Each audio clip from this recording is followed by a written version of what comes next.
شبكة الأمجاد الإسلامية تقدم هبت كالريح كالريح كالريح قوية، شبت كالنار كالنار كالنار وضية. هبت كالريح كالريح كالريح قوية، شبت كالنار كالنار كالنار وضية. سارت بالعزم فتية طارت كالصقر أبية، سارت بالعزم فتية طارت كالصقر أبية.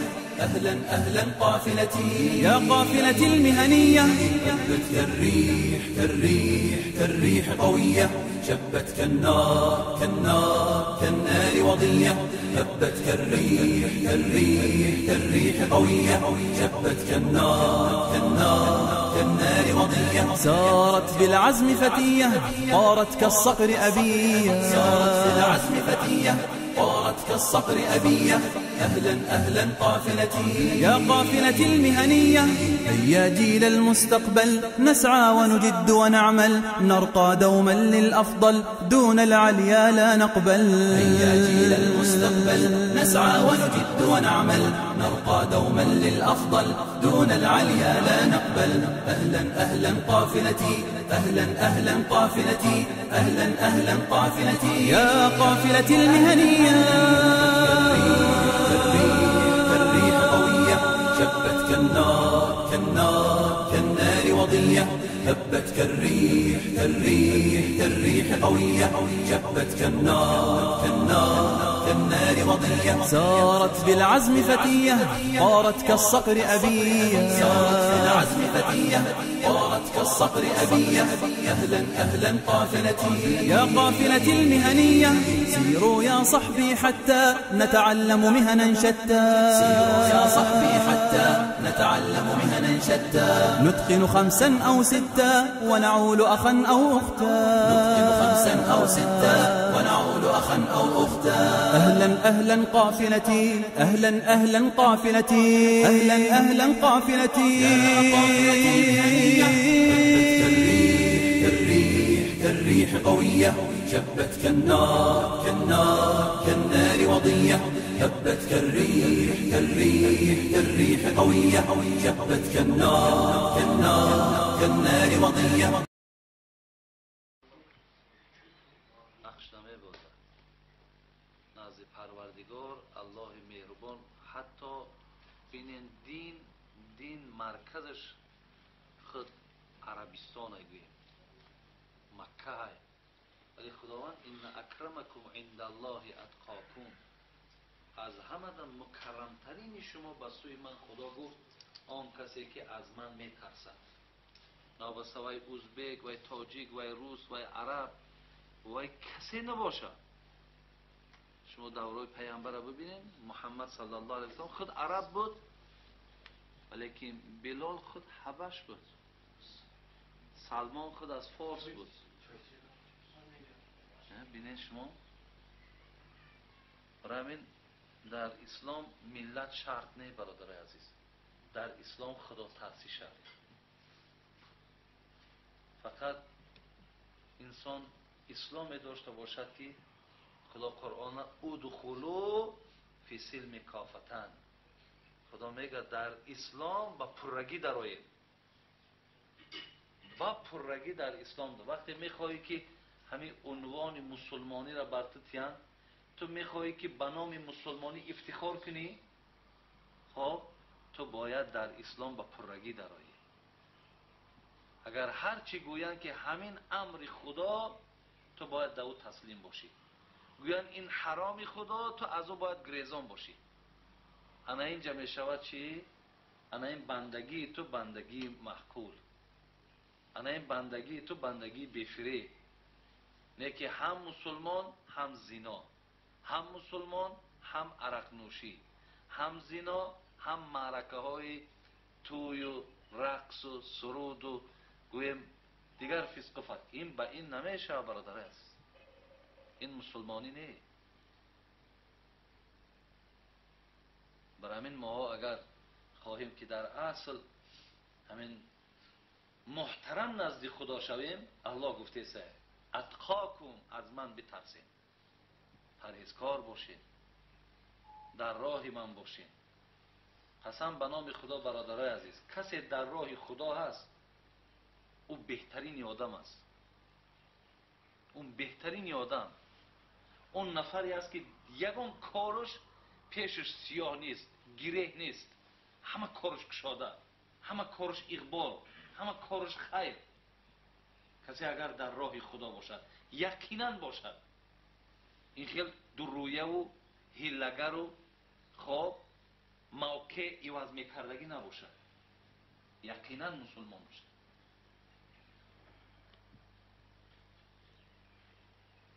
حضرت مولوی میگفت دل جدا زبان جدا باشد، او کجا طاعت خدا باشد؟ دل جدا است، زبان جدا. دل میگفت طاعت خدا نه، این بندگی خدا نه. برای من اگر ما خواهیم که محترم در نزد خدا شویم، یکون از پروردگار ما باید بترسیم. خداوند در قرآن داره سوره طلاق، ما 114 سوره داریم، یک از اونها به نام طلاق. اعوذ بالله من الشیطان الرجیم و ما یتق الله یجعل له مخرجا و یرزقه من حیث لا یحتسب. ببینید، و ما یتق الله یکفر عنه سیئاته و یعظم له اجرا. خدا میگه کسی از من میترسه همه گناهش نابود میکنم.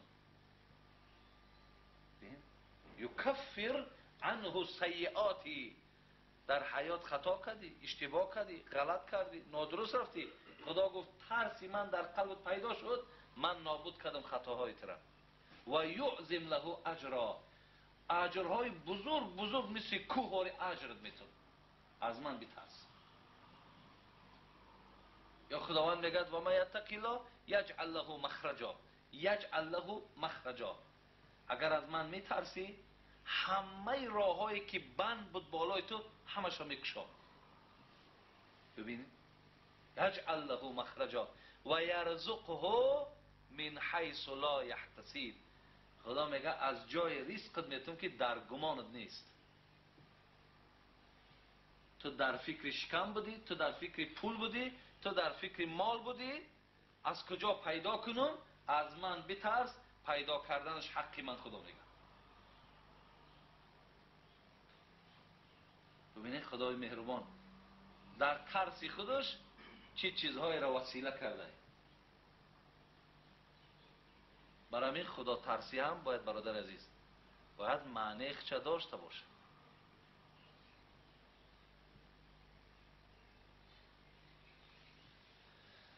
برای همین در اسلام ملت شرط نیست، محل شرط نیست، رنگ شرط نیست. این پیامبر گرامی میگه ان الله لا ينظر الى صوركم ولا الى اموالكم، در بعض روایت ها الى انسابكم هم آمده است، ولكن ينظر الى قلوبكم، در بعض روایت ها اعمالكم آمده است. خداوند نظر در صورت نمیکنه، صورت تو چی رنگه نمیکنه نگاه. خدا میگه نگاه نمیکنم که تو چقدر مال داری، میلیون داری، تریلیارد داری، من اینش در نگاه نمیکنم. انسابکم، نگاه نمیکنم تو بچه کی، نسب تو با کی میبره، نسب دم نگاه نمیکنم. ولکن ینظر الی قلوبکم، فقط نظر من در دلت است که در دل چی اندیشه داری. ولی ببین قلب اصلا ترس و ناترسی همش در این خانه دله.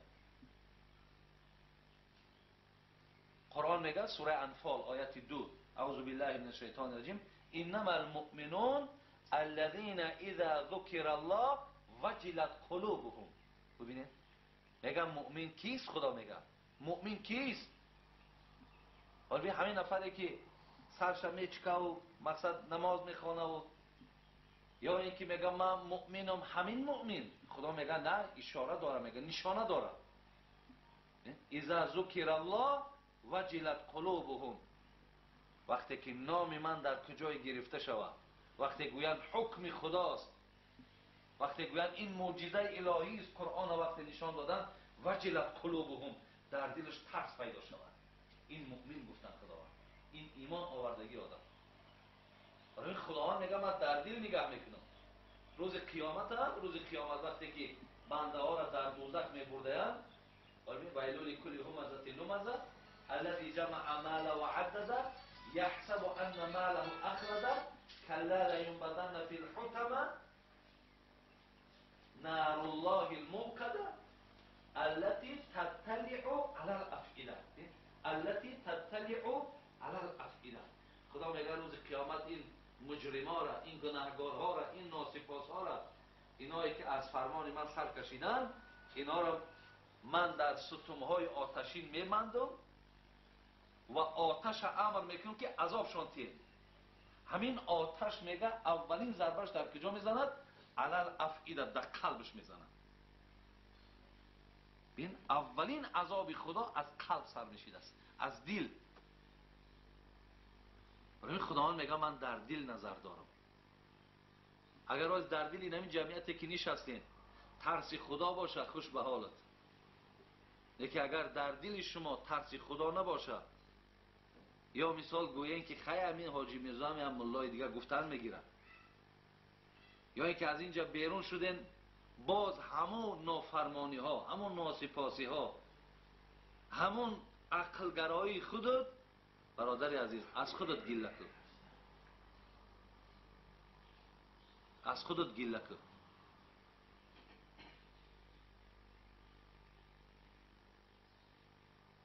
برای این خداوند میگه من نظری در دل دارم و در عمل دارم. عمل. حضرت لقمان خداوند میگه ما حکمت دادیم، نه دانشمندش کردیم. پیغمبر نیست حضرت لقمان. سوره لقمان دا میگه که ما حکمتش دادیم، یعنی دانشش دادیم. همین حضرت لقمان یک قصه داره. حضرت جنونی در کتابش میگه که شنو که قصه لقمان گوش دار، به اول بنده شخص گرفتار. شب آمد سری بالین مولا، بگفت ای مرد غافل خیز از جا. این غیرت بین به حضرت دانلو بین.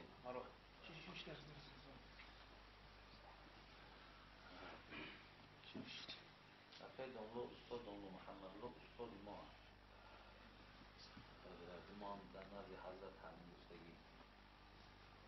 اگه ما رخصتی گفت زنی گفتگی برای من هر جدا بی پروپس کن گفت زدن میگیری. خب؟ خدا نگاه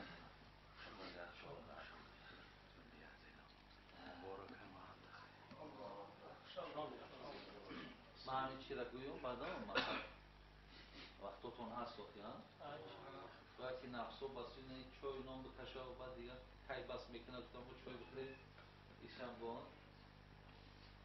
حضرت لقمان میگه در اول غلام بود. میگه شنو که قصه لقمان گوش دار، و اول بنده شخص گرفتار. این دوستای خدا بودن با غلام بودن. قسم به نام خدا آخی او را ساعت یک لحظه حیات چون اگر ما 200 سال حیات داشته باشیم با همین طرز عبادت ما با یک ساعت عبادت اونا برابر نمیشود. چیزی که حضرت علی گفت که اگر من تمامی اگر اعمال من اگر چین کنم با یک ساعت عبادت عمر برابر نمیشود. حالا که حضرت علی هم از عبادت خالی نبود که اونا شب خواب نبودن. قسم به نام خدا این خوابی که ما میکنیم، این غفلتی که امروز ما داریم، آخی گفتی هم بزرگای خدا آخی گر قیصه خود پیشی سگ برگویم، سگ دامن پوستین زیمن برچینن. بزرگا میگن اگر همی قیصه خود من حال بندگی خود من اگر در پیش یک سگ گویم که من نامم بنده هیو، من انمی خیلی سپارش ها دارم. میدانی که چی سپارشه؟ خدا در قرآن میگه آخی این عرضنا الامانة على السماوات والارض والجبال فابین ان یحملناها واشفقن منها وحملها الانسان انه کان ظلوما جهولا. این خداوند میگه ما به آسمان و زمین و کوها امانت ما پیشنهاد کردیم. گفتیم همین امانت قبول میکنین؟ اونا میگه پوش گردانیدن. گفتن نه. گفتن گفتن ما ایره قبول نداریم. امانت چی بود؟ اینجا نماز بود، اینجا میگن غسل جنابت بود. میگه گو ما نمیگیریم. گفتن ما میترسیم که اینا ادا کردن نمیتونیم. فابینا میگه خدا فابینا ان یحملناها، ایبا کردن، ترسیدن کوها به همین بزرگی، آسمان به همین بزرگی ترسید که ما این امانت خدا را قبول کردن نمیتونیم. ببین فابینا ان یحملناها، ولی انسان قبولش کرد. میگه خداوند انسان قبول گو بله پروردگار من قبولش دارم. انسان گرفتش. اگر ما در پیش تا گوییم که ما نمیخیل امانت داریم، در پیش نمیخیل سپارش ها داریم، نمیخیل بندگی ها داریم. آخه حضرت مولوی چی میگو؟ میگوست همه مشکل برای ابن آدم همان که نیست واقف نیست آدم. سگ و خوگند بهتر از شقی ها که دارن یک عذابی جانکنی ها. همه مشکل برای ابن آدم همان که نیست آدم، همون که نیست واقف نیست آدم. ما همین قدر مشکلات های وزبین داریم. افسوس که بی‌پروایم برادر عزیز. به نام خدا آنقدری که غم زن و فرزند مال میخوریم، 5% امیره غم دین مونانه میخوریم. 5% امیره ما غم دین نمیخوریم، ما غم عبادت، غم مرده نمیخوریم. نمیدانیم ولی همین جمعیتی ما نمیدانیم چه خیلی من مرده باشه. ما غم دین نمیخوریم، غم زن میخوریم، غم اولاد میخوریم، غم دنیا ما نمیخوریم. و حضرت ولی پیش حضرت لقمان گفتن، حضرت صوفی علیار در مسلکش میگو که مرده را برند سوی گور، جان مسکین نظر کند از دور. این جانی که 40 سال 50 سال همراه من بود، بعد ای دور نگاه میکرد جسد مردگی را.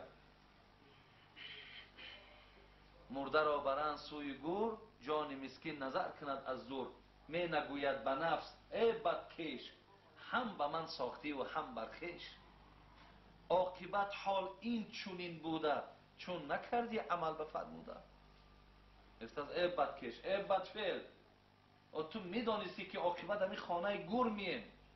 آخه یک کاری نکردی که امروز نه خودت در عذاب مانی نه من در عذاب مانی.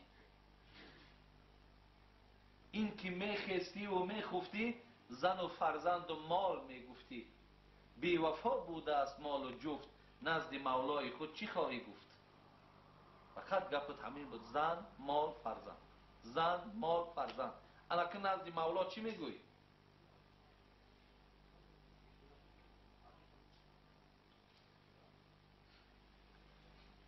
حضرت لقمان غلام بودن برادر عزیز، غلام.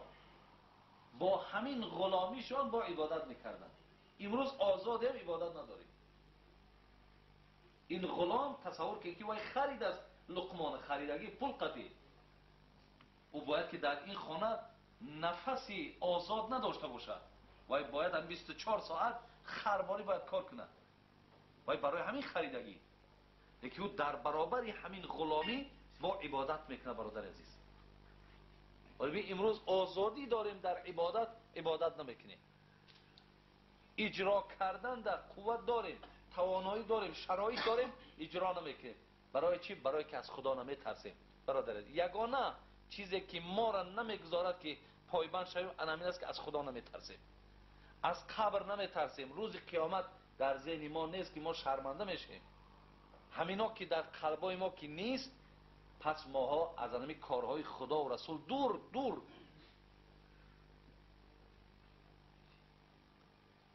شنو که قصه لقمان گوش داد. به اول بنده شخص گرفتار، شب آمد سری بالین مولا، بگفت ای مرد غافل خیز از جا.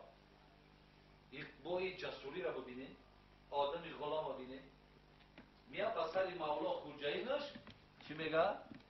میگه ای مردک خیز، میگه از جای خوابت خیز، ساعت عبادت آمد، ساعت طاعت آمد، خیز. ولی امروز بعضی ما و شما برادر دلاور نمیشیم که بچه مانا زن مانا به طاعت عبادت دعوت کنیم.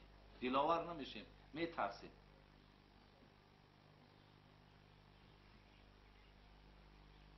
بگفت ای مردی غافل خیز از جا. برای چی؟ بهشت خواهان چونین غافل نخوابند، گداها از تضرعا بیابند. گفت آخه اگر تو مولا، گفت سردار، اگر تو دعوای دین داری، دعوای اسلام داری، دعوای این داری که تو خواهیش جنت باشد، جنت خواه مثل تو نیست. بهشت خواهان چونین غافل نخوابند، گداها از تضرعا بیابند. گدا را بین میاگد نزد در میاد، صاحب خانه را زاره میکند، تولا میکند، اکا یگان چیز یاردم کن، یگان چیز کمک کن. زاره میکند، خاندار چیزش میته. تو زاره و تولا به خدا کی نکنی، از کجا تو خدا جنتیه؟ مسئله را به زاره، به تولا، به سعی، به کوشش، به حرکت انسان به جنت میرود. این را به خواب نمیشود. در مردم یک مقاله شما ده هست نیست، خواجم باغ داری؟ ها دارم. شما این چیزا میفهمید؟ خواجم باغ داری؟ دارم. یعنی این قطعی این دین نکوخی. یا به قند گفتن دهن شیرین نمیشود گفت. برای اون که دهن شیرین شد قند خوردن در کار.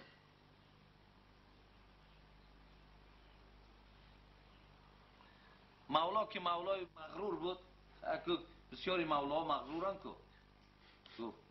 بگو رو ای غلام ایزید کریم است، برای مستمندانش رحیم است.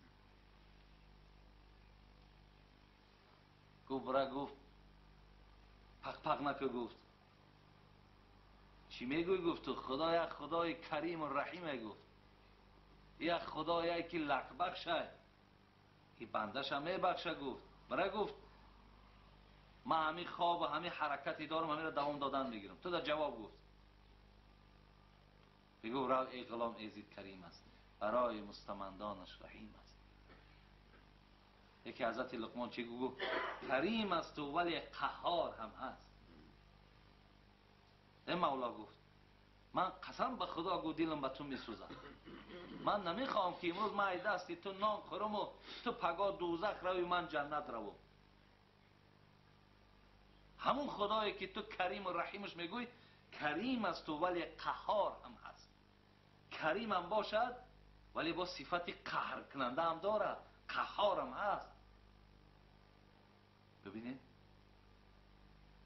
کریم است و ولی قهار هم هست. رحیم است و ولی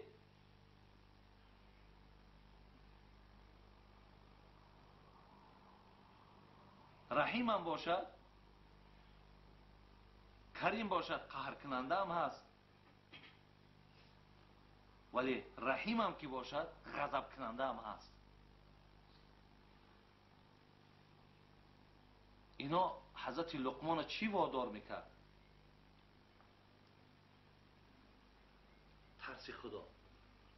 ترس خدا وادارش میکرد، میرفت این عملها را انجام میداد.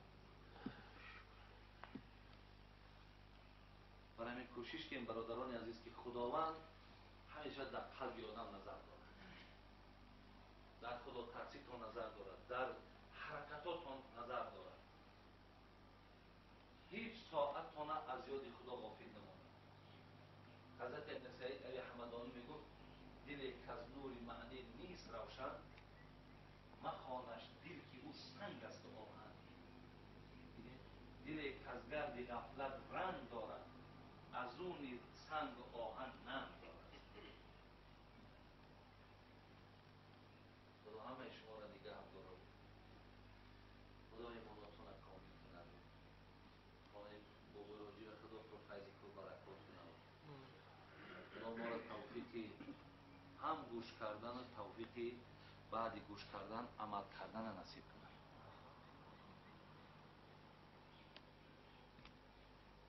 خدا خیرتون بده. زنده باشید.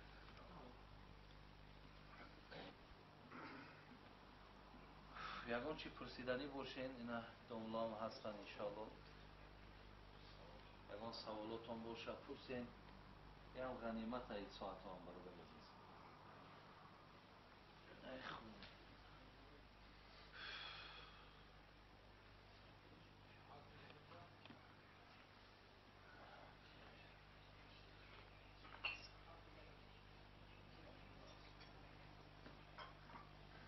رسول اکرم صلی الله علیه و سلم یک قصه به یادم اومد. رسول اکرم میگه در شب معراج میگه یک بوی خوش میگه در مشامم زد. سیاه بوی خوش زد در مشامم. همین خیلی از بوی خوشش راحت کردم. پرسیدم که این بوی خوش های کجای؟ گفتن این از جانب آرایشگری دختر فرعون های. مرشیته میگن شانزن دختر فرعون. کشونه حسنه کو فرعون یعنی فرعون موندگی های.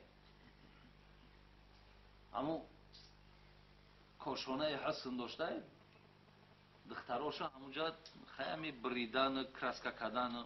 این امروز خواهرامون هم طریق کردن کوخی فقط بریدن های کرسکه کردن های نه عقل های نه فراست های نه دین های نه ترس خدا و فقط همین میبریم کرسکه کردیسیم با کی در کار کرسکه های های خدا دانا و ایلا اگر این حسن خدا در چهره هم دخترک داده است این داد خدا کجا و تغییرات کجا؟ و حضرت ابوبکر صدیق میگو که سه چیزه با سه چیز نمیآوند. بویی را با تمنا، کسی تمنا کنه که ما بویشم بوی نمیشود. تنی صحت با دارو، یک بیمار میشه با تنی صحت سلامتی را دریاب نمیکنی. سیوم جوانی را با آرایش. یک کس از تخمین اینم من مثال از عمرم از 40 گذشت. اگر از همین ریشم پس تراشم رنگی نیجا بعضی اینا برادرها را میبینم ریشه هایم زدگی ریشه کامو بزنم پس کریم مالم خب کستونو بروکا پوشم گلس روکا بندم آخی با گویم که این کرسکه و با این رنگ بار من خدمت جوان کردن نمیتونم. خیلی که ماشین را که میگیره استا ریمون میکنه ماشین کهنه را 1000 که ریمونتش کنه بهترینش که کنه کرسکش که بزنه کونه آیوخی و یا نمیشه و برنگ بار نمیشه و اون چیز نوی که زوادسکای میبرایه و هایش میکنی خیلی کونه را فسان که و های کن ببین. یکی همون دختر فرعون هم آرایشگر داشته است. مرشیته میگن شونزنه. رسول اکرم میگه در شب معراج بوی خوشه به مشامم زد و گفتن از طرفی همون آرایشگری دختر فرعون های. گفتم این چیه؟ این کی است؟ گفتم این چیکار کردگی است؟ ولی اگر سوال شود که چند طفل در دنیا گپ زدگی های باید شما گویین که 4 طفل. 4 طفل در خوردی در آوانی که ولی زبان نکشادن 4 طفل گپ زدگی هست. یکیش انامین دختری آرایشگری دختری فرعون بود. آرایشگری فرعون دخترش گپ زدگی بود است. میگه وقتی که دختر فرعون سرش شانه میزد همین آرایشگر که یکی شانه افتید و این آرایشگر میگه از زمین گرفتنده چی گفت؟ گفت حمد و ستایش مر پروردگار گفت و شانه را برداشت. او زمانا فرعون دعوای خدایی داشت که گفت خدا میام. این آرایشگر گفت حمد و ستایش آن خدای را که ما را آفرید.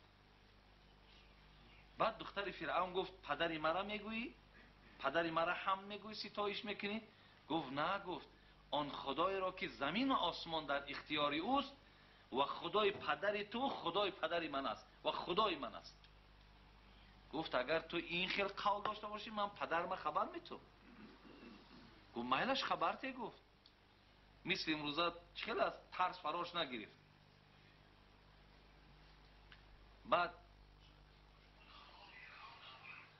بعد از آن رفتن فرعون گفت دخترش گفت این دیگه خدا را حمد و ستایش میگه تو را نمیگه. آخه تو گفتی انا ربکم الاعلی من خدای بزرگ هستم. ای خدای زمین و آسمان میگه. فرعون گفت همین خیلی است. گفت ها همین خیلی است. گفت که در آب گرم در آتش میپرتاند.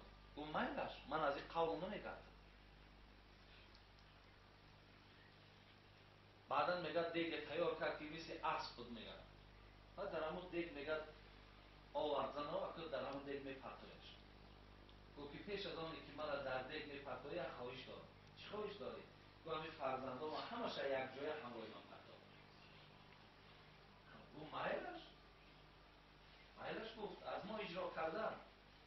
وقتی میگه مادر را پرتافتن، چند فرزندایی که بود پرتافتن، آخران کودکی بود که در دستش بود. میگه اون کودک وقتی نزدیک می‌آوردن، میگه که همین کودک با آواز بلند میگه با مادرش به سوی دیگ بود، میگه مراجعت کرد. مادر گفت صبر کن، تو حق هستی. گفت خدا همراه توست. میگه کودک نوزاد، کودکی که در دست مادر بود، همون میگه با گپ آمد، با کلام آمد. این برای فرعون درس بود ولی درس نگرفت. گفت مادر تو حق هستی. گفت آن خدای را که تو حمد و ثنا گفتی، همون خدا خدای بر حق است.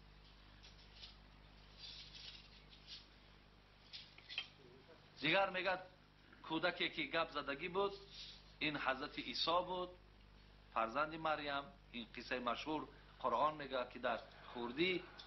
سیوم فرزندی که گپ زدگی بود، این طفل جریج بود. طفل جریج هم به خودش یک جای عبادتگاه داشت. بسیار گویم شیخ خوب بود، بسیار آدم پاک بود. یک روز مادرش میاد، جریج فریاد میزنه. این در درون نمازه. چی میگه؟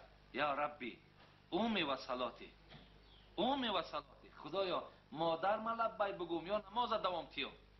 در دلش میگذرد که نماز دوام تی. نماز دوام دادن میگره و صدای مادرش لبی نمیگه. باز پگاه هم تمیه. مادر با فریاد بکنه، بچه با در نماز با یا ربی امی و صلاتی، مادر ما جواب گویم نماز دوام تی. در دلش میگذرد که نماز دوام تی. بعدا مادرش که میبیند جواب نمیتیه، بچه در نمازه، چی میگه؟ میگه اللهم لا تمیته حتی ینظر الی وجوه المومیسات. دعای مادر را بینیده، دعای بد کرد. گفت خداوند گفت همین بچه مرا جانش نگی تا زمانی که اگر نگاه در روی یگان زن زیناکار نکنه، با یک زن زیناکار مبتلاش که. گفت بعد از آن میگه یک زن زیبایی بود در همون ملک. میگه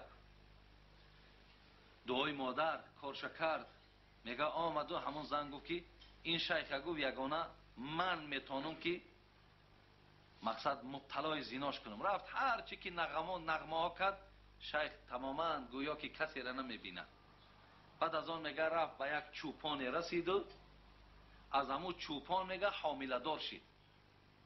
بعد در شهر اعلان کرد که ای مردم، همین جریجی که شما از او دعا میگیرین و درود میگیرین و همین را همچون پیشوا میدانین، این همین حمل شکمی ما گفت از همین جریجه.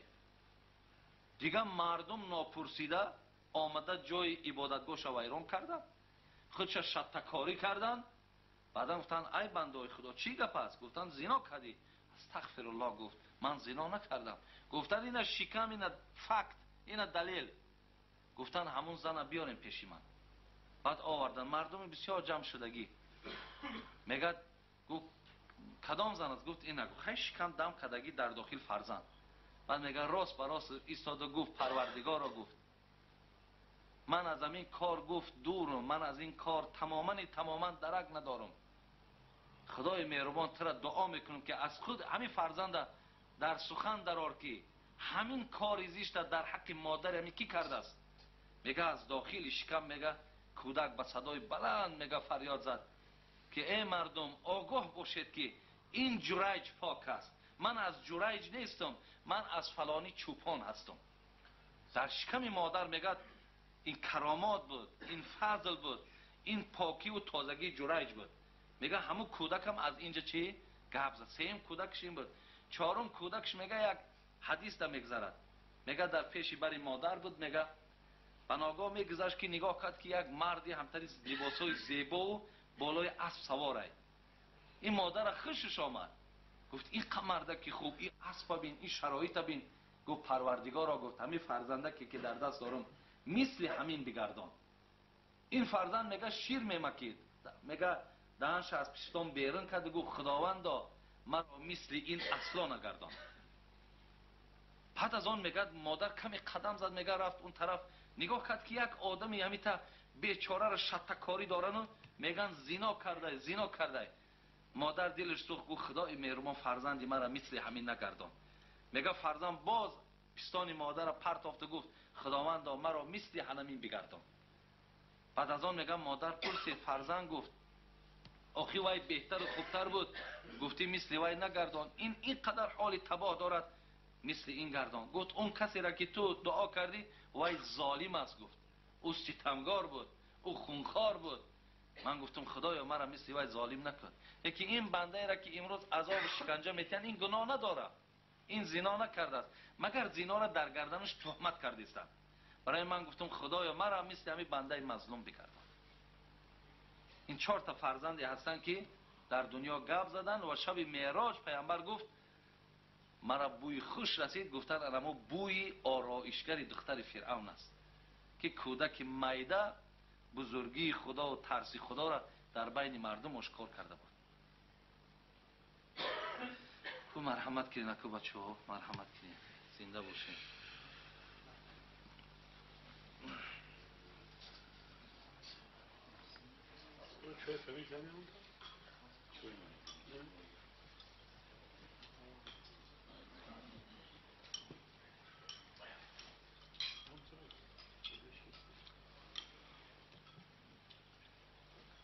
شما خوردن بگیرید. ما در آمدن در بابای محمد جان یک ایراد گرفتیم که همین تمرده که پشو بیریش همین تا با اخلاص تقیم و سلام کردن تا زیارت کرد چهره بسیار محفول مومدن. این که افسوس دید ریش نداشت. این خلاف وقتی ما کسی را گفتیم ریش ماندگی هست. طرفای دوشنبه کلاب همین کسی را گفتیم که مونده زرده که خوجاندن ایتی نمیدان. مردم خوجان گفت نمیگیرن خدا گناه هست. نه فرو یک دلالتی نکرد. دلالت از سنت پیغمبر است. یکان چیزی نیست که به ضرر برادرای ما باشد. خدا نگاه دارد در مردم خوجان فلان سالار زیاد و خدا بازم نگاهشان بداره و ولی ریش نمیماند. بسیار همین چیز کمتر اینش کم بوده.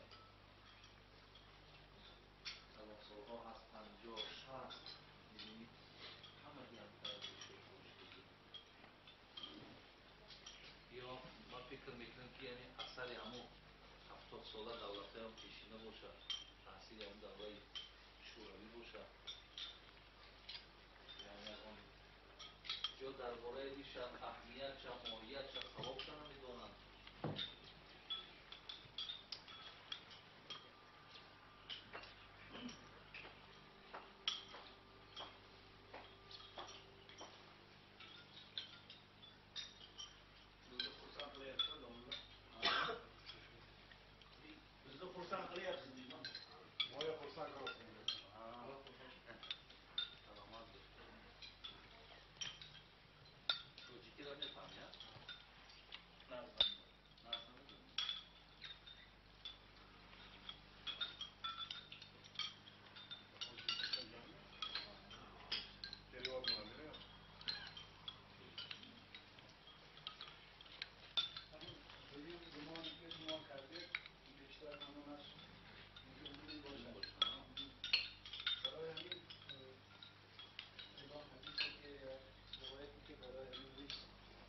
دعوت میکردیم میتونیم تصدیق کنه انشاءالله.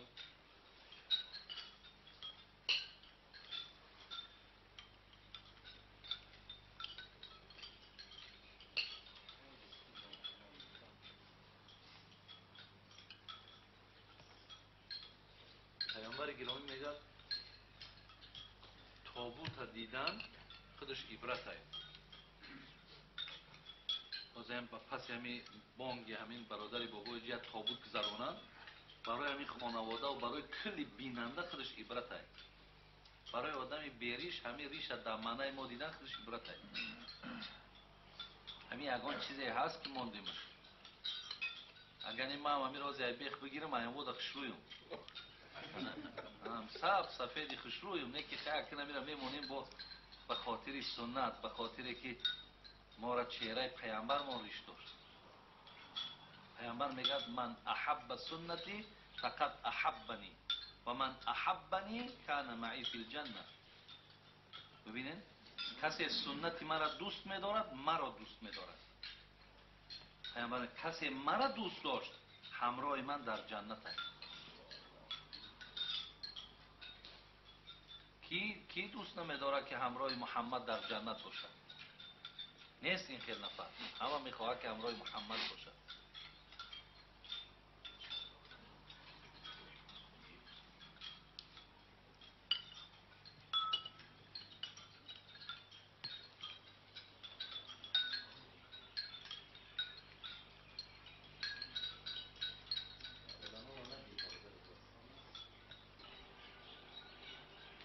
خمس من الفطرة الختان والاستحداد وتقليم الأظفار ونتف الإبط وقص الشارب. میگه یکم ختنه‌سوری کردن سنت پیغمبره. فرزندا را ختنه‌سوری میکنیم سنتی از پیغمبر مونه. دوم والاستحداد از زیر ناف تازه کردن، اینم سنت. در بعضی روایت ها میاد که اگر تا 40 روزه انسان زیر نافش پاک نکند در نمازش کراهیت پیدا میشه. سیوم نتف الابط. نتف الابطش زیر کش، تهای کش در پشم هایی که هست اینها هم تازه کردن از سنت پیامبر. و تقلیم الاظفار ناخن ها را گرفتن. پنجم و قص و شارب بروت ها را پس کردن. مویلب برود میگیم مویلب میگیم اینها را پس کردنم اینم از سنت پیامبر. مویلب ها پس شوند ریش ها کشال کرده شوند.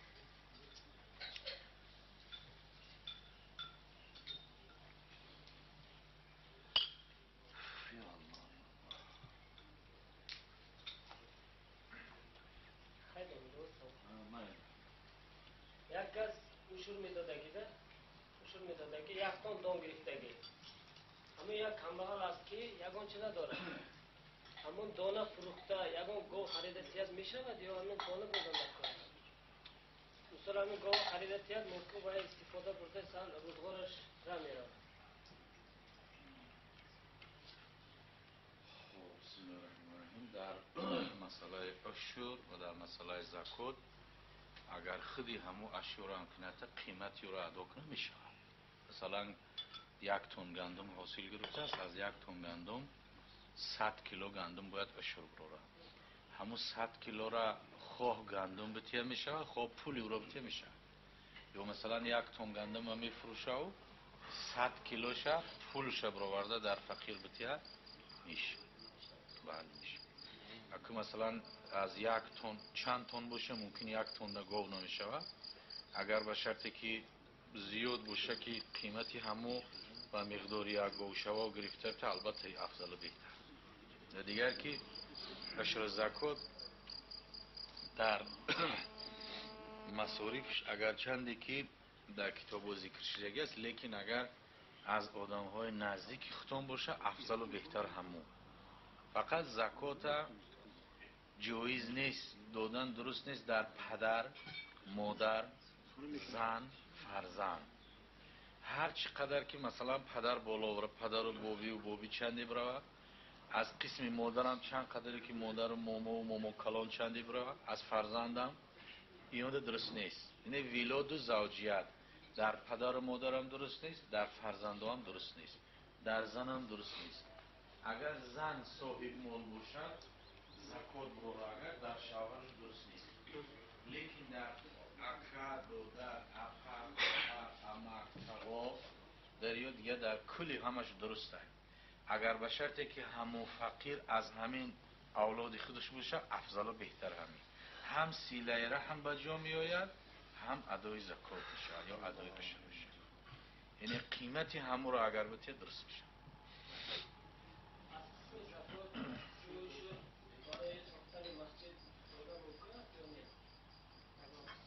اصلا در حدیث ها پیامبر خدا صلی الله علیه وسلم زکات در مسجد دادن منع کردگی است. زکات چرکی مال است. یعنی یک انسان دستش که میشوه پاک میکنه همو غساله میگن ششتگی. خب رسول خدا میگه که غساله خودتان را در خانه خدا و در اولاد من صرف نکنید. یعنی کسی که سید زاده هست، سید زاده میگن که ایشون زاده سید زاده از اولاد پیامبر، در او اولادم دادن خوب نیست و در مسجدم همو غساله را صرف کردن درست نیست. لیکن امروز فتواهای معاصر در مسجد صرف کردنش جایز میدونن، خصوصا در تاجیکستان، به خاطر که دولتی مثلا ما دولت تاجیکستان دولت اسلامی نیست، قانون اسلام نیست، در یگان جای کنستیتوسیون تاجیکستان ما بسم الله و الحمدلله خدا و پیامبر وجود نداره در قانونهای ما دنیوی است. به همون خاطر مسجد رو حکومت نگه نمیکنه، مثلا یردم نمیته یا که در مسجد بنا نمیکنه بلکه از مسجد میگیره. و همین خاطر که مسجد ها هم محتاج که هستن اگر کسی زکاتش برآورده در مسجد بده درست میشه. لیکن بهتر و افضلش همین است که همه پول زکات در مثال پاسمون میتونن فقیر باشن یا در خراج بتونن یا در مثلا که پول سویت و دیگر چیزا اگر صرف کنن بهتر. در عمارت مسجد صرف نکنن خوبتر بهتر. لیکن خلاص اجازت هست که در مسجدها بازی بسیاری برادرای ما مال دارن بسیاری باید زکات بتن لیکن همت ندارن. بزرگان میگه همت را از کو میگه دولت را فیل بردارد میانش بشکند، همت را پسه برداشته به هندوستان برد. برای همین حاضر همین خیلی هست که پولدار هست همت ندارد، بعد همون مجبور میشه که زکات چطیه و زکاتش خیلی مجبوره، همون هم خیلی دارد اما اندک ایمان که هست میگه زکات برای این برای بتا در مسجد هم میشود. برای گفت که اکیداملا که محتاج مسجد ها امروز بسیار محتاجن، بسیار ضرور دارن. اگر همون امارت یک میکروفونی هم در نمیخرد، یک قالین میخرد، یک آبادی میشود که 4 مسلمان آمده در اونجا مثلا باید سخن خدا و رسول میشنود. امروز با عذر ضرورت درست شده، با عذر ضرورت ہے و الهی مستحق زکات نیست مسجد، یکی ضرورت ہے. مثل دولت های اسلامی اگر ای بیت المال ای طرفی بودجه دولت اگر مسجد کمک کرده شود اونجا زکات نمیتیم، یکی امروز نداریم ما ایرا کوخ. برای همین درست ہے خیلی دلالت های زیاد کنه که همین مالدارو زکاتی هست. اگر همین خوجند همین قبولداری که هست همین خوجند خودتان اگر زکاتاشون جدا کنن خدا خواهد چندین بهبودی و چندین مسلمان دیگر غیر صاحبی باید تکنان دیگر میشود. همین خوجندی ها خودشون هستند اگر به شرطی برارن. سوالی دیگر دارم، اما یک تون عشر دادن در کار بالای کم بغلا همین یک تون نه یک کس دو کس با دادن بهتره یا 10 کس و 50 کیلوگی یا 20 کیلوگی تقسیم کنه بهتره؟ این شرط دیگر یکون چیز معین نیست. اگر به شرطی که مثلا فقیرها زیاد باشن در فقیر زیاد تقسیم کنه افضل و بهتره. مثلا که یک لینچه یک قبچه هر 10 نفر ده بتنی افضل و بهتر است از یکی در 1 نفر بتن. یا مثلا از باب زکات هم اگر نصاب امروزه موافق مرکز $3053 است، همون $3053 میتونه که در 20 فقیر تقسیم کنه. در یک فقیر او را دادن در حالت جایز است که فقیر قرضدار باشه، مثلا قرضدار از قرض بسیار داره در اون بتن جایز میشه. لیکن اگر قرضدار نباشه در چند فقیر بتنی بهتر خوبه. عشر و زکات به منزله همین ناخون است. مجتهدا بیان میکنن که اگر این ناخن سری وقت اگر گرفته شود هم انگوش تازه هست، هم مستحکم، هم سالم. لیکن اگر همین ناخن گرفته نشود وقتی که بلند شدن گرفت درون و هر چقدر مثلا که رجدی جمع شدن میگیرد یک روزی همون ناخن میشکنند یا چپگردان میشد، چقدر صرف خرج در او میشود. اگر سری محل بگیرد این چیز در حفظ حمایه است. زکات هم به همین طریقه است، یعنی مال همون مسلمان پاک میشود. اگر زکات نمراره حق فقیر مسکین در مالی و است، او مال پاک نیست، حلال نیست. تا اونجایی که بعضیا حتی که بیان کردن که کسی که اگر نماز میخواند و ثروتمند از زکات مال نمیبرد نمازش قبول نیست، به خاطری که در هر کجا که خداوند در قرآن نماز ذکر کرده است از قفای زکات ذکر کرده است. اقیموا الصلاة و آتوا الزکات، با پا دارید نماز را، بدهید زکات را. هر کجا بدهید زکات را. یا در اولی سوره مبارکه بقره ببین، خب و مما رزقناهم ينفقون، ایمان به غیب دارن با و مما رزقناهم، از آن چیزی که خدا به اونها رزق داده است ينفقون، نفقه میکنن. اینه که در باب صدقه کردن و دادن هزارها جای قرآن فقط انفقوا است، بدهید، صرف کنید. از صرف کردن و دادن نترسین. یا به منزله توک انگور است. اگر همین توک انگور در تیرمو مثلا نوده های دراز داره، همراه باغون چند قدر 3 باغون میموند، دوامش کلته میکنند، باقی موندهش کلته میکنند. سال آینده هم انگور همون مثلا که درختش پاک میشود، تازه میشود، قوی میشود، حاصل زیاد میگیرد. اگر به شرطی همون را پاک نکنند، تازه نکنند، کلته نکنند، همونطور میمونند، پشه جمع میشود، زنبور جمع میشود، حاصل نمیشود، میپوسه، نابود میشه. اگر همون زکات هم سری محل هر سال برآورده میشه، مالی در حفظ حمایت خداوند می‌ماند. و هر کسی که از مسلمان زکات میبرد به پروا باشد که مال او را ظالم خورده نمیکنه، مال او را ظالم گرفته نمیکنه، مال او گم نمیشود، مال او را دزد برده نمیکنه، دزدی کرده نمیکنه وقتی که زکاتش برآوردگی بشه. لیکن اگر زکات نبرد، گاه مثلا از $4000 $100 واجب میشه رو قرینه، $4000 $100. گاه هم میشود انسان های هستن که زکات نمیبرن، ثروتمندا بعضیش میشنویم درس که زکات نمیبرن، جمع میشه یکی در چنگ یک ظالمی به خدا و به ایمان میزنه، 50-60 هزار دلارش در پاره میرود. اگه این $100,000 در پاره رفت، این جزای دنیایی است که عذاب میکشه، برآوردن قین است.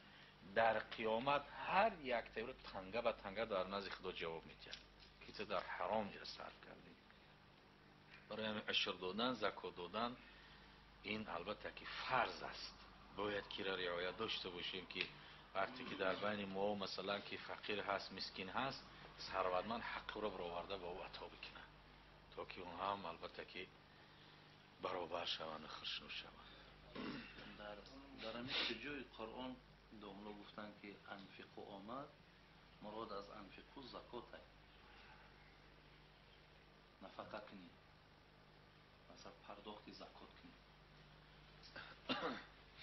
در قرآن جای حسرت آدمایی که نمیتین اومده، کسانی که نمیتین، خداوند حسرتی بودنشون، حسرت خوردنشون هم آورده است. کدام وقت؟ خدا میگه و انفقوا مما رزقناکم من قبل ان یأتی احدکم الموت.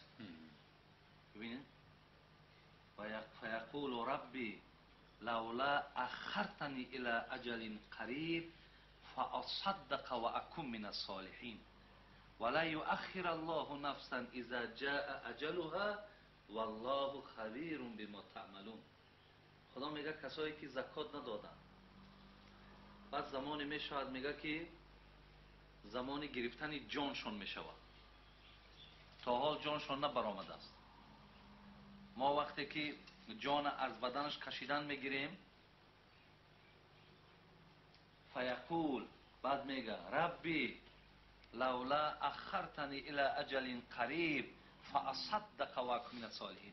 من از پروردگارا اکو میدونه که از جانا که گرفتن دنبالش ده برای ندادن زکات پیش خدا ده عذاب های اینش درک میکنه، اینش خبرش میتن. بعد میگه پروردگارا زاره و تولای من همین است که اخرتنی الی اجل قریب، مرا اندک فرصت بده خدای مهربان، مرا اندک فرصت ده، اندک بدن ما سالم که از همین جان کشیدن ملائکه ها تا دور که فاصدق و اکن من الصالحین. قسم به بزرگی که همین برابر همین سالمم که و اندک وقت بده، شاید یه روز، شاید یه ساعت، آن چیزی که از مال و ملک دارم نه تنها زکات همه‌ش در راهتون میبخشم. ببینید بعد خداش میگه ولا یؤخر الله نفسا اذا جاء اجلها والله خبیر بما تعملون. خدا میگه که من به این کار تو، به این بخیلی تو، به این ندادن تو قبلا آگاه بودم که تو همین خیل از مال زکات نمیتی. برای همین برای تو مهلت جدا نمیشوه، بلکه ملائکه را امر میکنن که جانش قبض کن. انسان اونجا حسرتی میشود، دیگه حسرت فایده نداره که. برای این پیامبر گفت که افضل ترین صدقه کدام است؟ انت صحیح شحیح. آدم وقتی تندرست باشه، بالای ملک مال داشته باشه، همه کلیدای خزینه، همو گویم که دفترها و کاردایی که در او پول داره همه در دست خود شه. انا همو حالت در آدم وقتی صدقه کنه، پیامبر گفت افضل ترین صدقه انا همین صدقه است. ولا تمهل حتی اذا بلغت الحلقوم.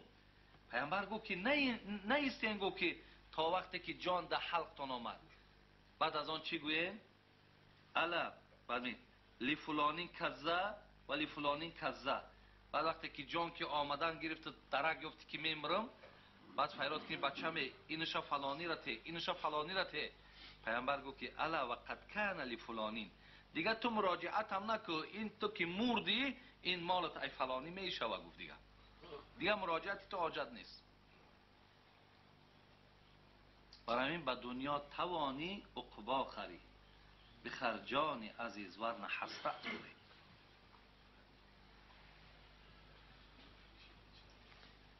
مسئله رسول به یک نقشه دقایق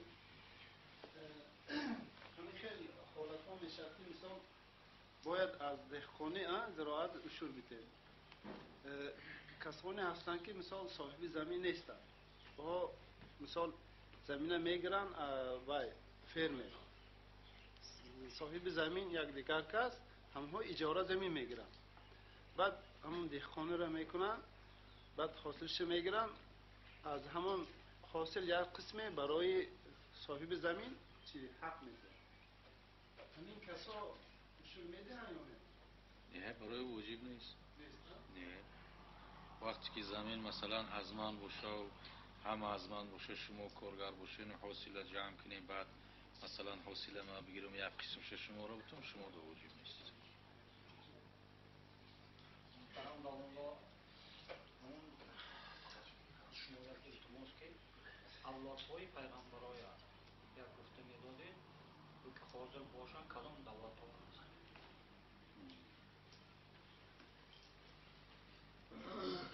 اصلا همون اولادای پیامبر صلی الله علیه و آله هم اونهایی که اهل سعید حساب میشن از پیامبر خدا از نسل دختریشون مودن، از نسل فاطمه زهرا، چون که از پسرشون پیامبر خدا یگان فرزند نرینه‌شون خانه‌دار نکرده بودن، خردسال رفتن. اولادای هم و در همه اطراف جهان هستن، پراکنده شدگی هستن و فقط در کتاب‌های فقه میارد در بابی کف، یعنی کف کسی که در بابی مثلا زناشویی در ماها همین خیلی عادت و سالهای پیش که مثلا ما ایشانزاده که هستیم دخترامونه در ایشانزاده میدیم، در غیر می سعید زاده در اهل سعید میدو در غیر.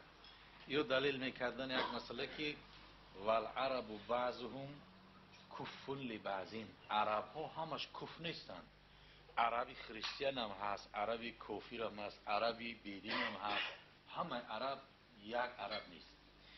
بعد با میگه که و قریشیون بعضهم کفون لبعضین. قریشی ها همون نسبی که از پیامبر خدا بود در مکه، اونها هم همش برابر کف نیستن، بلکه بعضیش با بعضیش کف هستن. امروز در همین عجم نسب زایع شدگی است. مثلا که تو با پیغمبر دانه به دانه پشت به پشت برده رساندن کم آدم مونده است. یا بعضی ها مثلا که دوایر دارن حجت ها هست، اینو اگه اسلام به او قدر اهمیت نمیتید، به خاطری که در عجم نسب زایع شده است. دیگر همین که اولاد پیامبر حسبی است و نسبی. اونایی که نسبی هستند معلوم از نسب رسول الله هستند، لیکن اونایی که حسبی هستند، هر کسی که از امت رسول خدا پیروی پیامبر خدا رو میکند، عمل و گفتار و کردار و رفتار او میکند، تقوا دارد، اون هم فرزند پیامبر حساب میشود. در زمان حضرت جامی رحمت الله علیه، عبدالرحمن جامی، یک نفر میگه یک حجت آورد، مثلا اگر دولت اسلامی باشه سیدزاده لگات دارند، چند قدر از بعضی کارها و آزادند. حجت آورد که این من پدرم فلان فلان فلان فلان فلان فلان رفته مثلا به حضرت علی میرسد و همین در پایان شما ندیمی مثلا که شاه هستین کار کنید، دولت امضا کنید. و حضرت جامی گرفتن همه شدیدن پشت به پشت بردگی و بعد در پایان جای امضا 4 مصرع نوشتند. آن را که بود نور نبی در بشره، حاجت نبود به طول عرض شجره. آن را که از او رخ نمود آن نور سره، شجره ندید به غیر لعنت. هر کسی که پیروی داشته باشد، محبت رسول الله داشته باشد، عمل با او داشته باشد، او اولاد رسول الله است. لیکن اگر شجره هم داشته باشد که من دعوای سیدزادگی و ایشان زادگی بکنم اما عمل نداشته باشم، همون شجره بر خود من لعنت میکنم. همین خاطر اینا او قدر امروز هر کسی که عمل و پیروی میکند انشاءالله که او را ایشان زادش گفته میشه، به خاطری که پیروی پیامبر. حضرت بلال حبشی هم عرب نبود، بلال حبش عرب نبود، سیدزاده نبود، سفیدپوست نبود، لیکن او قدر محبتی که بر پیامبر خدا داشت که رسول اکرم از دنیا گذشتن در مدینه ترک مدینه کرد. گفت طاقت ندارم که در اون مسجدی که من از قفای رسول الله نماز میخوندم پیامبر خدا نباشد دیلی و میکرد. برآمد رفت از مدینه. محبت بی اگر چندی که حبشی بود، لیکن محبتی که او داشت ما نداریم مخل محبت. لیکن اگر جایی که باشن سیدزاده هایی که عمل دارن، ما البته که خاک پای او را احترام میکنیم. ایشان هایی که اصلا امروز در اسلام خدمت میکنن، مثلا هر جای تاجیکستان هستن دعوت میکنن، خدمت میکنن، تشویق میکنن، ترغیب میکنن، جانشون در خطر میمونن، و ایشان ها و البته که لایق احترام خودشون اولادشون هستن. در کتاب کبایر شمس الدین ذهبی در شرحش میاره که در سمرقند کسی بود میگه از اولاد سیدزاده بودن، اولاد پیامبر بودن، ثروتمند بودن، دارا بودن، زن داشت و صاحب 4 دختر داشت، دخترای خردسال. یک چی سبب شد که مال و ملکش گرفتن، خانه‌اش گرفتن، او کس از دنیا گذشت. همون سیدزاده از دنیا گذشت، 4 دختر قطعی در میدان موندن. در سمرقند در آمد، میگه در شهر سمرقند به پیش والی سمرقند رفت. والی سمرقند رئیس شهر سمرقند به پیش رو گفت که به من یک جای زمین عطا کن، یک خانه عطا کن که من سرما پوشانده کنم، دخترکم کلام کنم. گفت که به چه خاطر ما به تو خدمت میکنم؟ کبر کرد، غرور کرد. گفت به خاطر او زن گفت که من سیدزاده هستم، گفت اولاد پیامبر هستم، گفت به خاطر سیدزادگی تو به من یک کمکی بکن. والی سمرقند میگه باور نکرد، کبر غرور کرد، زن با 4 دخترش اهمیت نداد، پسند نکرد. گفت که برای سیدزاده بدن یگان حجت داری؟ یگان حجت داری که تو سیدزاده هستی؟ زن گفت نه، گفت حجت من همین زبانم است، گفته ایستاده که من اولاد رسول الله هستم. کارش تمام نکرد، از در راندش، برآمد رفت. همین خیل بسری میگه آویزان و همراه دختراش اشک ریزان در کوچه های تنکوچه های سمرقند گذشت میکرد که یک یهودی دیدش. یهودی پیری بسیار دشمن اسلام، لیکن اونقدر از اسلام با خبر بود، علم داشت، دشمنی میورزید.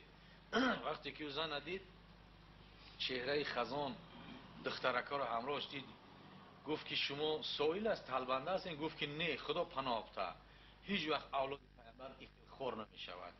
گفت چی کسی؟ گفت که ما از اولاد پیامبر آخر زمان هستیم و پیش والی سمرقند رفتیم که کمک نکرد. گفت تو برای سیدزاده بودن حجت داری؟ وقتی که یهودی شنید میگه همین قصه های پیامبر که خوندگی بود، از احوال همون نبی موعود که با خبر بود یاد پیامبر میکرد، چشماش پر اشک یهودی را. گفت که بیامد را در خونم جا میکنم. وقتی که تو اولاد همون محمد باشی صلی الله علیه و سلم، من تو را جا میکنم. و خونش آورد. در خونش در اطراف جای آبادش یک چهاردیوالی کهنه بود. در همونجا قطعه دخترات بیست، ما با تو خدمت میکنم. در دلش میگه فقط و فقط عشق پیغمبر بود و همون محبت همون کودکا. بعدن میگه وقتی که طعامشون آوردن خواستن طعام بخورن، کودکا دستشون گفتن دراز میکنن که مادر گفت نه، این کسی که به ما نیکی کرده است ما باید در حق او دعا کنیم. حالی خاندانی که با ما نوش و نعمت مهیا کردن، زحمت کشیدن، در رفتن دعا در حقش میکنیم. این البته قرض است. گفت اول دعا میکنیم. گفتن چی دعا میکنیم؟ گفتن که همه را دارد، یگانه چیزی که ندارد گوهر ایمان است، اسلام است. دعا کنیم که خداوند از اون گوهر ایمان همین یهودی را نصیب بگردون. دخترچه ها همه دستای کوچکشون میگه برداشتن دعا کردن که خدایا همین کسی که با ما نیکی کرد تو هم با اون نیکی کرد، ایمانش نصیب کرد. میگه از بیرون گوش میکرد، گریه میکرد. بعد میگه شب نصف شب بود، میگه در بالای جوگش نشسته بود، خوابش نبرد. همین تا یک پینکی رفت، میگه که حولی کلان داشت، دروازش یکی تق تق شد، از پشت دروازه میگه رفت نگاه کرد که 3 نفر برآمدن. یکی میگه پیش بود، چهره به مثل آفتاب همونطور میدرخشید. رسول خدا صلی الله علیه وسلم بود. از طرف راستش ابوبکر صدیق، از طرف چپش عمر فاروق. از در آمدن یهودی وقتی که دید و در گوش صدای شنید که این از پیغمبر آخر زمان محمد صلی الله علیه و از شادی میگه گریه میکرد، میدوید این طرف اون طرف که حبیبی خدا خانه ما آمده است. بعد از آن پیامبر خدا با او سلام کرد، گفت که ای پیامبر خدا، گفت کلمه عرضه بکن که من مسلمان شم. رسول خدا اشهد و لا اله گفت، کلمه عرضه کرد، یهودی مسلمان شد. بعد از آن با او شخصی مسلمان شده یک قصر در جنت نشان داد که همه از در یاقوت. این گفت جای تو است، به خاطر یکی از اولاد مرا تو در دنیا کمک کردی، مدد کردی، به خاطری که گفت سیدزاده هستم، انا همین قصر از در یاقوت و مرجان بدگی در جنت نصیب تو هست. وقتی که میگه ایره شنید ایمان آورد، قصر فهمید، از خوابش بیدار شد. در نصف شب همه زن و فرزنداش دعوت کرد، آورد کلمه عرضه کرد، همش مسلمان کرد و همه به پیش خاندان همون بیوزن سیدزاده و کودکاش آمدن. در همونجا آمدن، قدم های همون دخترکا را یهودی میگه بوسه میکرد، در چشمش میمالید که به خاطر شما خداوند بر من ایمان نصیب کرد، به خاطر شما خداوند در جنت به من یک قصر عطا کرد. بعد از اون زن و فرزندش گفت که همشون تا زمانی که ما زنده هستیم غلام شما هستیم، این خونه و حولی همه از شما هست، ما غلامای شما هستیم. این شب هم بود که والی سمرقند طهارت کرد، در کرد، نماز خوند، خواب کرد که پیامبر خدا صلی الله علیه وسلم همراه ابوبکر صدیق، عمر فاروق به قصرش وارد شدن. رسول خدا صلی الله علیه وسلم با چهره خشمناک، غمگین وقتی که داخل شدن، میگه این والی سمرقند گفت السلام علیکم و رحمت الله یا نبی الله. گفت پیامبر رو شهید طرف گردون. از این طرف اومد سلام کرد، پیامبر خدا رو شهید طرف گردون. بعد از اون گفت که ای پیامبر خدا، گفت من یکی از امتای تو هستم، هر شب با تو صلوات میفرستم، آیا مرا نمیشناسی؟ پیامبر خدا گفت برای امت بدنت حجت داری؟ حجت داری که من تو را بشناسم، تو امتی من هستی. یکی از اولادی من محتاج شد به درباری تو، به پیش تو آمد، تو از او حجت طلب کردی، تو هم حجت داری که امتی من هستی. بعد از آن قصری که از در یاقوت و مرجان در جنت با او نشان داد، گفت این نصیب همون یهودی شید که بر اولاد من ترحم کرد. تو به نصیب شید. وقتی که سحر شد میگه والی سمرقند دیوانوار سر پای برهنه میگه در کوچه ها میده کی مهمان دیده است، کی یک زنه با 4 دخترش دیده است، دویده و دویده و دویده عاقبت از ان کوچه های همون سمرقند یک جای رفت یافت او خونه را در تق تق زد. خواست بدرویه که یهودی را گفتن کسی آمده است، از حولش برآمد. وقتی که برآمد والی سمرقند دید، والی سمرقند در دست همه خلطه های پر از زر پر از طلا، همه ها را بگیر و همو بیوزن قطعی دختراش به ما بته مهمان کرد. گفت نه، گفت او قصر که تو را دی شب پیامبر خدا پیامبر نشان دادگی بود، او قصر را نصیب من شد. ما با اهل و اولادم همه غلام اینها هستیم تا زمان زنده هستیم در خدمت اینها هستیم. اگر دنیا را به ما بتیم مهمانا را به تو نمیتیم. والی سمرقند از رحمت خدا بی نصیب گشت. این در کبایر آورده است به خاطره که اگر کسی که سیدزاده و از اولاد پیامبر باشد و عمل داشته باشد احترامی و البته که ضرور است، احترامی اهل بیت ضرور است. در این سبوسمیتی و که دیگر شلخال دیگر چیزا او را تامیناتشون نمیکنی، از این گاوه ها زکات واجب نمیشه. وقتی که فروختش از پول او واجب میشه، از خودش نمیشه. همین مقصدش همین تجارت آلش میکنه، روزگارشون میشه 6000 7000 دلار شده و سیران گاوا، لیکن همین وایش داشت میخرد، همه چیز میخرد، خانهشون میپاید. مقصدشون تجارت هم زندگی دیگه کارشون نیست. همین به همین خیلی بله، همین را گفتیم که اگر به شرطی که خودش تامینات گاوا رو میکرده باشه بعد دهنش نمیچره 6 ماه زیاد او ده زکات واجب نیست. وقتی که گاوا را پول کرد بعد از پولش واجب میشه، از خود 5-6 گاو زکات واجب نمیشه.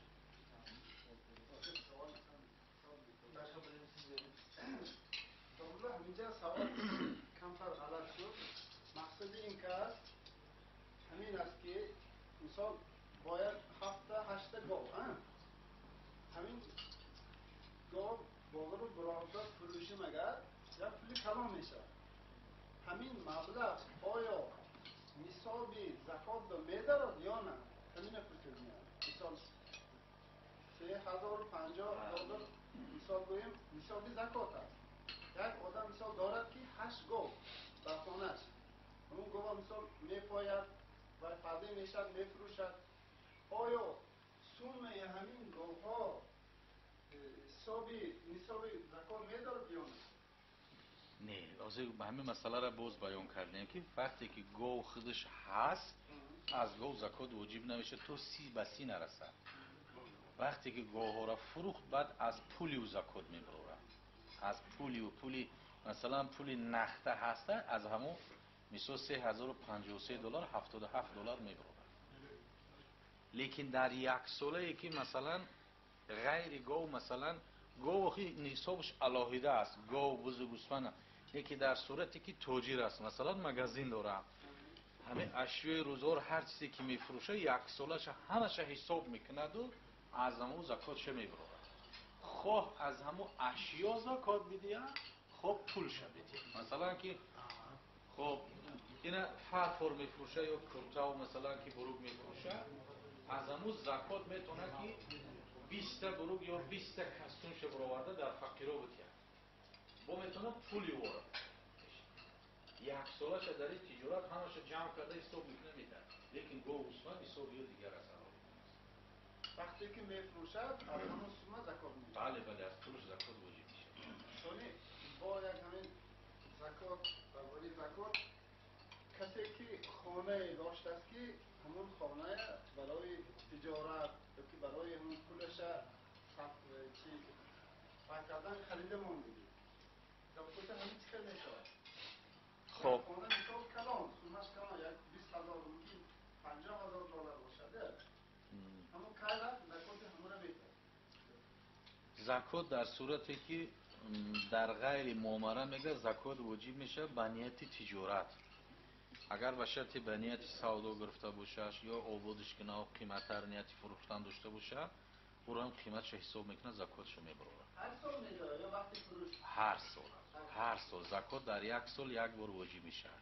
لیکن اگر خانه خریده است و به نام بچهش، به نام دخترش، یا خانه خریده است در همون یک جا مونده است به خاطری که یگون مثلا کوارتیران میشونن، اجاره میشونن، در ایران زکات واجب نمیشه.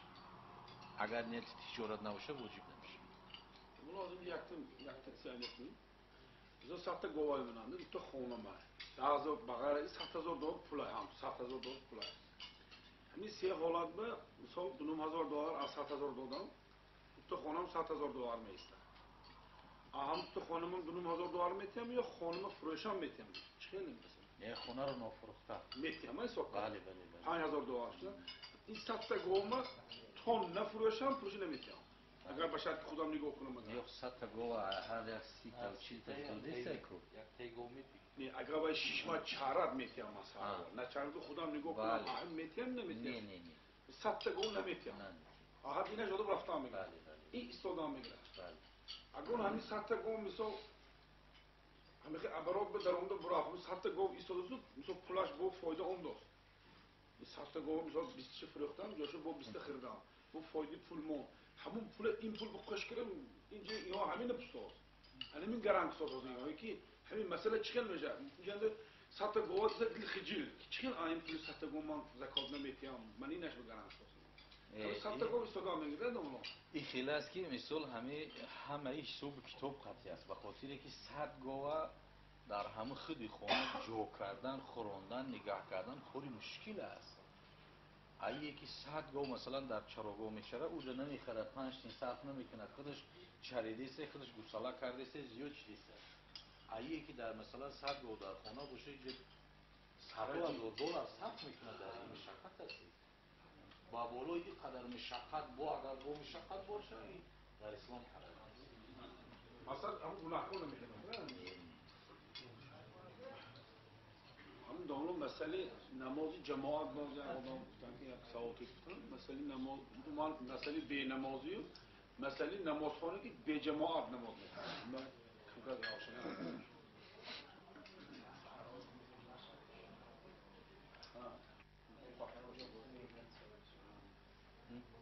یه تیم که پخته کردی گویم هایدین جندم سهرام به پخته میکنه در سهرام میکنه جماعت واجب کنی که در سهرام که هست شرایط مسئولی اصلا جماعت خیلی نماز با جماعت خوندن سنت مؤکده است. الجماعت سنت مؤکده. خب جماعت هم آیات قرآن ثابت شدگی از خداوند بیان میکنه در سعید بلا ورکعوا مع الراکعین، معناش ای وعبدوا مع العابدین، عبادت کنید همراه عبادت کننده ها. بعضی از دیگر مجتهدا گفتن که نمازی به جماعت خواندن واجب است، لیکن مذهب ما و شما مذهب امام اعظم جماعت سنت مؤکده میگن. هر کسی که جماعت خلاف میکنه منافق است. خب پیامبر خدا صلی الله علیه و سلم میگه جبرئیل امین پرسید گفت که یا جبرئیل گفت هل اشر من شارب الخمر، آیا از نوشنده عرق در بدتر باز آدم هست؟ جبرئیل گفت نعم تارک الجماعت اشر من شارب الخمر، ترک کننده جماعت از عرق خورد گنده هست. تارک الجماعت اشر من الغیب و النمامه، ترک کننده جماعت از غیبتی و سخنچین ده بدتر است. پیامبر خدا را حضرت جبرئیل علیه السلام بیان کرد. بعد از اون جماعت همین است که رسول خدا صلی الله علیه وسلم تمام عمر مبارکشون که 63 سال عمر دیدن نماز با جماعت میخوندن، نماز تنها خودشون نخوندن. یعنی خیلی یگون روایت ما نداریم، حجت نداریم، دلیل نداریم که پیامبر نماز پنجاخته را خودش تنها خونده باشه. نیست. حتی اگر انسان بیمار هم باشه باید از کتفش برداشته دارن جماعت کنن. بعضی مجتهدان میگن که نماز با جماعت از نماز تنها گذار در حدیث ها پیامبر میگه فضیلت دارد به 27 درجه. مثلا یک نماز پیشینه که ما یک بار میخونیم اگر همین پیشین شما در خانه‌تون 27 بار اثر گردونده بخونین، بعد برابر یک بار جماعت میشه. پیامبر خدا در حالتی که مریض موت بودن، همون کسلیه که به همون کسلی و بیماری که از دنیا گذاشتن، پاها قدرت راه گشتن نداشت، قدرتی نداشت که با پا راه بگرده. وقتی که نماز بامداد شد، حضرت بلال حبشی اومدن اذان گفتن، بعد اذانشون حی علی الصلاة و حی علی الفلاح الصلاة خیر من النوم گفتن. پیامبر خدا نبر آمد، راستی در آمد و گفت که الصلاة یا اهل بیت النبوه، بلند گفت ای خاندان پیامبر، گفت وقتی نماز گشته رفت. باز دویم مراتب آمد پیامبر ندید، سوم مراتب آمد که حضرت فاطمه زهرا گفت که یا بلال، گفت پیامبر خدا با نفس خودش مشغول است، قدرت راه گشتن ندارد. و رسول خدا صلی الله علیه و سلم بیان کرد که مرو ابابکر ان یؤم الناس، امر کنید که ابوبکر مردم امامتی بکنند. ببین در زمانی که پیامبر خدا زنده بود، حیات بود، گفت امر کنید که ابوبکر امامتی کنه. حالا که حضرت عمر بود، عثمان بود، علی بود، طلحه و زبیر، 120,000 صحابی بود، پیامبر گفت ابوبکر امر کنید در نماز پیش بدروید. وقتی که حضرت بلال میگه پیامبر خدا را دید که با تخته پوش خوب است، پاها قدرت خیستن نداره، میگه تا همون صف رفتن، میگه با دستاش خطی در سرش میزد، میگه یا لیتنی لم تلدنی امی، ای کاش که مرا مادرم تولد نمیکرد که پیامبر را به این حال میبینم. و انکسار زهرا، این میان من شکست، میگفت بلال. گریه کرده اومد در صف ایستاد. حضرت ابوبکر امر کردن، حضرت ابوبکر پیش نداره اومد، نتونست. بعد از آن پیامبر خدا امر کرد فضل ابن عباس و علی رضی الله عنه هر دو آمدن، پیامبر خدا را برداشته کردن از کتفهای مبارک رسول خدا را، و گفت مرا بری نکو به مسجد. گفتن که رسول الله قدمهای مبارک تا برداشته کنیم. رسول اکرم گفت نه، از ثواب قدم زدن مسجد محروم نمانم. هر یک قدمی که ما و شما زده به مسجد میریم، به هر یک قدم خداوند جل جلاله 10 بدی ما و شما را کوره میکنه، نیست میکند، 10 نیکی در نامه اعمال ما ثبت میکند. گفت نه، پای مرا برداشته نکنین. پاهای پیامبر خدا هم تا آویزان با بالای همون قمیصان کشاله کرده بردن. حضرت مولای جنون میگفت همان بدر و دجا محبوب معبود، برفتن پای او بر عرض میسود. برای دین نمان از بندگی ها، تو چون پیرو به این شرمندگی ها. به نزد هر طعام پهلوانی، به وقتی طاعتت رنگی زنانی. روی کوها به عزم بیل دسته، به مسجد می شود پایت شکسته. کشی چون گاو دایم بار دنیا، شوی در خدمت مولا کسلها. حضرت بیان میکنن همون طریق پیامبر خدا را بردن، نشسته در محراب ایستاد، نشسته در نماز پیش درآورد، نماز با جماعت خون. این نماز جماعت تو چی اندازه ضرور است؟ تو چی اندازه نماز جماعت تاکید شدگی است که حتما باید که نماز با جماعت در مسجد بخونیم. یکی از خاصیت های نماز جماعت همین است برادران عزیز که اگر کسی را که جین زده باشد، نماز با جماعت یکم شرطی که جین از وجود آدم وسواس خون شود، نماز با جماعت است. اگر شما در جماعت در 5 وقت اشتراک کنید، جین با شما نزدیک شده نمیتونه، از زهر چشم با شما رسیده نمیتونه و هم از بدن شما نابود میشه. وقتی که شما نماز با جماعت، وقتی که نماز با جماعت مسلمان ها خواندن، از جا نخیستن، حال همه از نماز سراسیمه برآمدن خوب نیست. بیستن ذکر را بکنن، دعا را بکنن، دعا و درود بکنن، بعد بخیزن خوب است. یکی سلام دادن خیستن رفتن جایز است با ضرورت، لیکن بی ضرورت رفتن خوب نیست. بلکه صبر کنن، دعا کنن. تا زمانی که سلام داد نمازخوان از جاش بر نخواسته است، همه فرشته های اطراف دعا میکنن که اللهم اغفر لهم، اللهم ارحمهم. فقط ذکرشون خدایا مغفرت بکن این نمازخوان ها را، خدایا رحمت بکن بر این نمازخوان ها. فرشته ها در حق ما و شما دعا میکنن تا زمانی که از جامو نخسته باشیم. چند نفر از مصفدا و کلانترها مومدن نماز که بود میشیدن به حضور نمیخیستن. یه رفتن مردم به حضور میشن. این از همین حدیث با خبر دست کرد.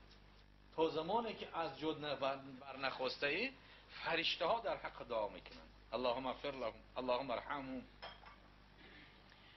دیگر نماز جماعت در کبایر میارد. کسی که دائما ترک جماعت میکنه گناه کبیره میگیره. میگه کسی بود میگه که از تابعین در نماز بامداد اشتراک نکرد، فقط یک نماز بامداد در خواب ماند. وقتی که میگه دیگر نفری که از اولیاء الله بود با او گذار کرد، دیدش وقتی که در جماعت او را ندیده بود، دید بعد از سلام علیکم و رحمت الله گفتن در از قفوش گفت انا لله و انا الیه راجعون. یه ما وقتی مثلا همین را بیان میکنیم که یک کس بشنوه که مرده است، میگن فلان مرده است، میگیم انا لله و انا الیه راجعون. تو در نماز جماعت نبودی پس در حساب مرده هستی. کلمه مصیبت استرجاع گفت انا لله و انا الیه راجعون. بعد از اون شخص گریه کرده و تابعین گفت قسم به خدا که اگر یک بچه 20 ساله من میمرد 10,000 آدم مرا اومده در همینجا تعزیه بیان میکرد، لیکن فوت نماز شد، از من نمازم جماعت فوت شد، یک کس تعزیه بیان کرد. یعنی کسی که در جماعت حاضر نمیشوه یا نماز نمیخونه، گفتی اما حضرت خواجه حافظ که هر آن کس که در این حلقه نیست زنده به عشق، هر آن کس که در این حلقه نیست زنده به ذکر، نمرده به فتوای من برو جنازه کنید. نمرده من فتوا میتونم که جنازه او را بخونید. کسی که در این حلقه به ذکر به نماز او زنده نیست. یعنی کسی که عبادت داره زنده هست، عبادت ندارد حکم زنده را ندارد. برای همین نماز به جماعت خیلی ضرور است. تا حد الامکان باید که نماز به جماعت بخونیم، نماز در مسجد بخونیم. حضرت ابو قلابه گفتگی تابعین در دقایق الاخبار بیان میکند، میگه از یک محله گذشت که در اون محله یک مسجد بود. در مسجد در آمد چند نماز خوند تا تهجد کمتر پینک رفت که مسجد ذکر میکرد. همون مسجد محله میگفت که خدایا اهل این محله را تو خار بدار، برکت از یا برداشته کن که همچنان که مرا خار کردن. مسجد دعا میکرد خدایا تو اینها را خار کن که اینها مرا خار کردن. مردم محله میگه همه رنجور بودن، کسل، بینوا، مصیبت زده، کم بغل، قشاق، همین احوالشون بد بود. وقتی که روز شد نماز بامداد خواند، 1 ساعت بعد از بامداد با مردم در باب جماعت امر معروف کرد. میگه چند ماه پس دیگر اومد گذر کرد در همون مسجد، در نیز شب یک پینک رفت که با گوش صدا رسید که مسجد در ذکر است که خدایا اهل ده اهل محله را خدایا تو آباد و با برکت نگه بدار که اینها مرا آباد نگه میدارن. خدایا اینها را آباد نگه بدار که اینها مرا آباد کردن. خدایا اینها را تو خوشوقت بدار، برکت عطا بکنی که همچنان که درون ما پر برکت شده پر رمز کن. مسجد هم دعا میکرد. پس جماعت که شعار مسلمان، شعار اسلام است، باید که نماز را با جماعت حد امکان، مگر در زمان پیامبر خدا صلی الله علیه و سلم عبدالله ابن ام مکتوم هر دی چشمش نابینا بود و پیش پیامبر خدا اومد که رسول الله گفت آیا من در جماعت اشتراک کنم؟ پیامبر خدا گفت که نه، برای تو جماعت آمدن واجب نیست. پشت گردن رفته ایستادگی بود که آواز اذان شنید. پیامبر خدا گفت عبدالله ابن که ایستاد جای، آیا آواز اذان میشنوی؟ گفت میشنوم. پس گفت اجابت که اذان بیا با مسجد. کسی که هر چشمش نابینا بود، از خاندان تا مسجد یک سیم یک تار کشیدگی بود که نابینا بود، همه را قپیده آمده در جماعت اشتراک میکرد. نابینا بود. ولی الحمدلله خداوند خدر نعمتاشو داده است، حتی که یک چشم 9 فرشته محافظت میکنن. وقتی که انسان به جای نادیدنی ببیند، نامحرم ببیند، فحشا ببیند، منکر ببیند، قرآن نبیند، پیش نگه کرده مسجد نرود، مدرسه نرود، همون 9 چشم 9 فرشته میگن در چشم دعا میکرده که خدایا اجازت ما از چشمی براییم. او که برای انسان کور میشود. پس برای همین نماز جماعت خیلی هم ضرور است، باید که نماز به جماعت بخونیم، حرکت کنیم که نماز به جماعت بخونیم. انشاءالله که هم فایده دنیا و هم فایده آخرت میشه. Сейчас время намаза, подошло. Время джамата. Намаз. Shittam. Yo'q, masjidga boramiz. Juda ko'p odam aytilgan masjid. Ya men aytdim. Hamjam. Davlat savoli degan. یک کس زنش طلاق کرد، یک طلاق کرد.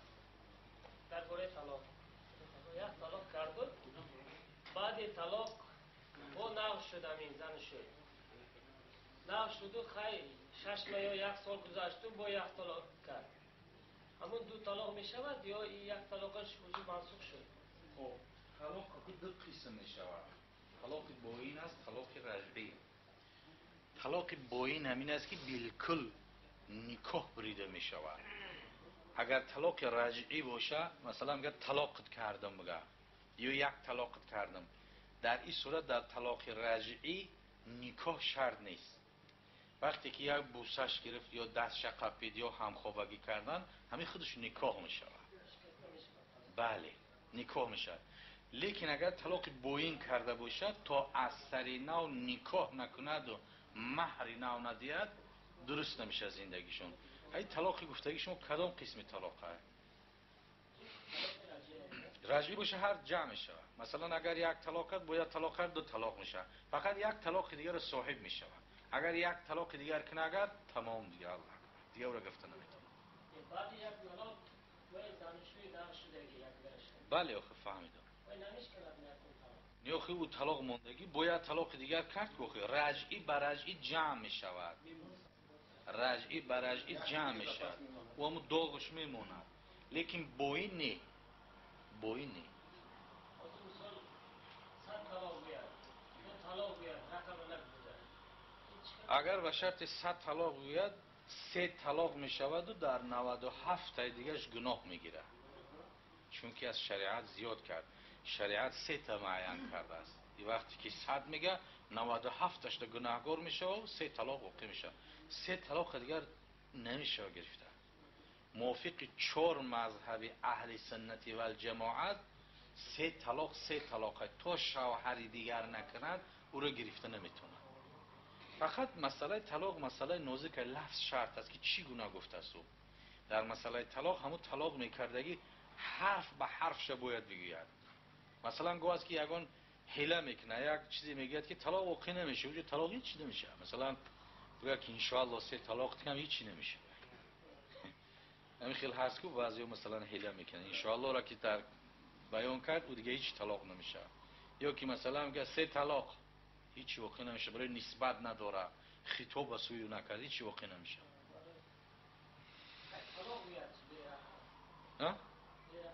بگه طلاقت کردم طلاق رجعی میشه. یک طلاق رجعی میشه.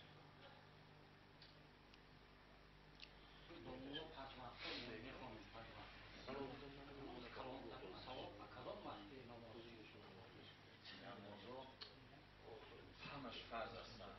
مثلا که در قرآن در هر کجا وصف نماز آمدگی است. مثلا نماز اصل بسیار تاکید شدگی است که حافظوا علی الصلوات و الصلاة الوسطی.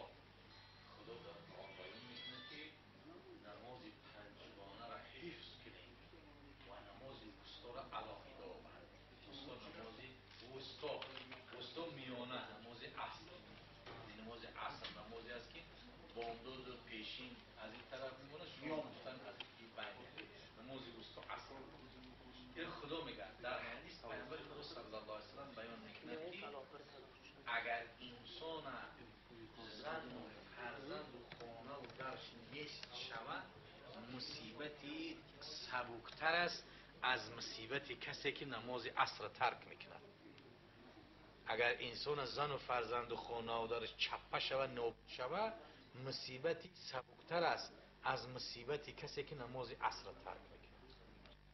خیلی تاکید دیگر نمازی بامداد و نماز خفتن. پیامبر خدا میگه اگر شما ثواب نمازی به جماعت بامداد و خفتن اگر شما میدونستین میفهمیدین، هر آینه به مسجد میویدین حبا شکمولک چی میگن شما؟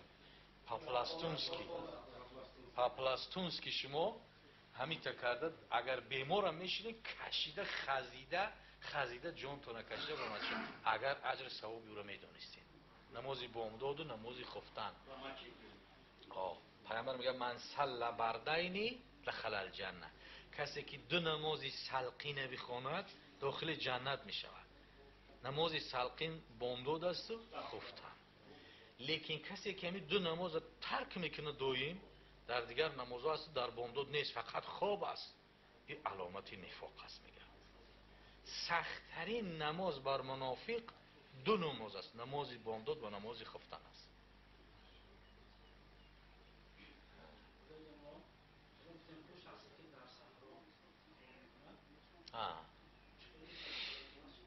اگر ضرورتی باشه که تا حد الامکان با جماعت بخونه، در مسجد بخونه. لیکن اگر ضرورتی باشه که مثلا کارش سخت ضرور است، در همون جای کارش هم که اگر 2 نفر 3 نفر هم که باشن با جماعت بخونن ثواب جماعت هم میاد.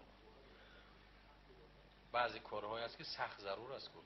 مثلا کارهای ضرورتی که امسال کارهای کارکنان ارگان حکومت مثل اجازهش نمیتونه برای در مسجد به حضور نماز بخونن، بیچاره مثلا که پنهان میخونن.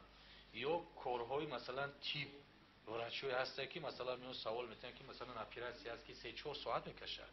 مثلا گو وقت از ساعتی از نیست شروع سر میشه، نماز عصر هم داره اونجا.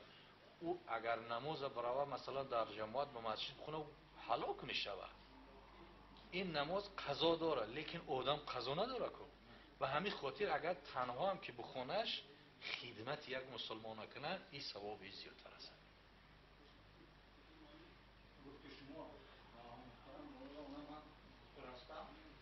کارهایی که می شود من نماز خواندن وقت ندارم، وقت دارم شرایط ندارم. خیلی شرایط که بی‌طاقت وای دل پر نمی شود نماز خوندن. همون وقت با عمده نمازایی که قضای می خوانم، مثلا پیشینه می خوانم یا عصر می خوانم خوش کردم. همون ثواب همون قضاها چقدر می شود مثلا من کارگر باشم. خب این مسئله دیگر مسئله است. مسئله نماز قضا کردن یگان اجازه و فتوا در اسلام وجود نداره که انسان نمازش قضا کنه. مثلا شما ضرورت داره سخت میگیرن شما را در جای کارتون بخونید، میگید طهارت ندارم، طهارت کرده بریم به جای کار، طهارت کرده پای با طهارت باشین. وقتی مثلا ضرورت نخه میکنید داره مثلا نماز عصر هم 4 بار است خم راست میشه دعا میکنید. شرط نیست شما تسبیح ها را بگین دعا و درود زیاد کنین، همین قامت بگو الله اکبر بخون سلام دادی الله اکبر نماز تمام، وجود درازش نگیری. لیکن قضا کردن تماما ممکن نیست. تماما اجازت در قضا کردن نماز وجود نداره. غیر از مرگ، غیر از بهشت شدن وجود نداره یگان اجری که انسان نمازش قضا کنه. حتی در منیت المصلی گفتگی فتوا هست بیان میکنه که انسانی هست که هر دی دستاش کلته کردن در پیش آب است در پیش خاک، نه تیمم کرده میتونه نه به آب طهارت کرده میتونه، هر دستا بریدگی. میگن چهرهش در یگان دیوار در یگان جو خاک ده بمالا حکم تیمم میگیره همه حالت نمازشو بکنه. یا که مثلا که در بحر افتاده است غرق شدگی است وقت قریب نماز قضا شدن است یک ریشه یک درخت یک چیزی در دستش میاد در همه حالت هم به اشاره قطعی نمازشو بخونه قضا نکنه. یا در حالتی که زن در حالتی تولد است نصف کودک برآمده وقتی نمازه اگر نمازش نخونه نماز قضا میشه. در همین حالت میگه طهارت کردن نمیتونه تیمم کنه. تیمم هم یکی یک ذره میزنی رو را محس میکشی یک ذره میزنی دستور تو آرین میشه که همین طهارت میشه. تیمم کنه یا چوده را در اطرافش بپیچونه و نمازش به اشاره در همون حالت بخونه، در همون حالت هم نمازش قضا نکنه تا برآمدن کودک. مثلا کودک برآمد دیگه نماز خواندن و معنی تا مثلا پاک شدنش نماز عذر نداره کدام حالتی که نباشه باید نماز کنیم. یگان حدیث بیان میکنیم پیامبر میگه که الوضوء قبل الطعام والوضوء بعد الطعام برکت. سنت همی است که در اسلام پیامبر میگه که پیش از طعام خوردن دستا رو بشوییم بعد از طعام خوردن هم دستا رو بشوییم برکت است. این گیگین است. خیلی پیامبر صلی الله علیه و سلم تو چی اندازه تاکید میکنم ایو سنت رسول الله است که در وقت تاختن با 3 انگوش قد پیامبر تاون خوردن سنت است با 3 انگوش بی دولت چقدر خورد است بسیار میخویش در هضم در معده فایده دارد هر یک عملی که پیامبر خدا کردن هزارها هزار حکمت دارد این خیلی شما اگر با افضلتر بهتر میشد یک چیزی گفته شنید باشه سوال جواب میشه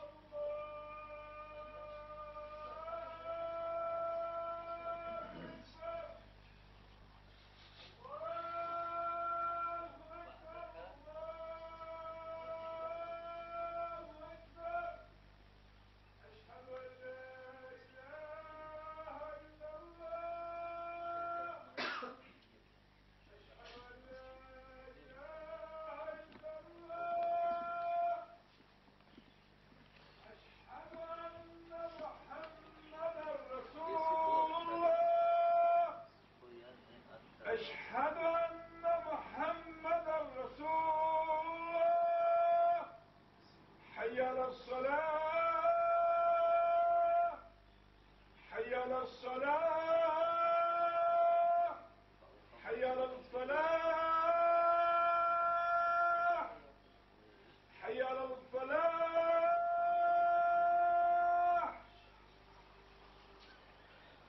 الله أكبر الله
اللهم تقبل هذه الصلاة الزهر والعصر في معاجل صلاتها والبياض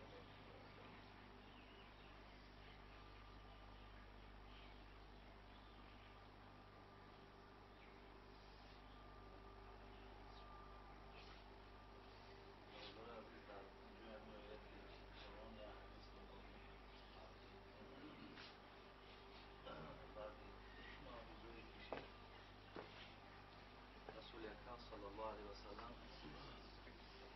با جانب حضرت علی رضی الله عنه لا یهدی الله بک رجلا واحد خیر لک من حمر النعم اگر ای دست شما یک نفر هدایت بیابد یعنی اگر این جمعیتی که حاضر نشستین هر چیزی که از هر باب شنیدین اگر شما همین رفته از زنهای خودتون دخترهای خودتون بچه‌های خودتون سر کنین و بعد از آن در فرزندها و همسایه‌داری‌ها و دیگرها اگر همین را جاری کنین یک کس از دست شما مثل شما نمازخوان شود یا یک دختر شما اگر روی مال به سر شود از یوبکا پوشی و از آستین کالتا پوشیدن باز ایستد برادر عزیز برای شما بهتر است از یک شتر سرخمویی که در روی خدا قربانی میکنید یک آدم شما هدایت کرده توانید برای از خانه های خودتان اول شروع کنید زیرا ببین قرآن میگه و انذر عشیرتک الاقربین خداوند محمد صلی الله علیه وسلم وقتی که دعوت در دستش داد گفت مردم دعوت کن از کجا؟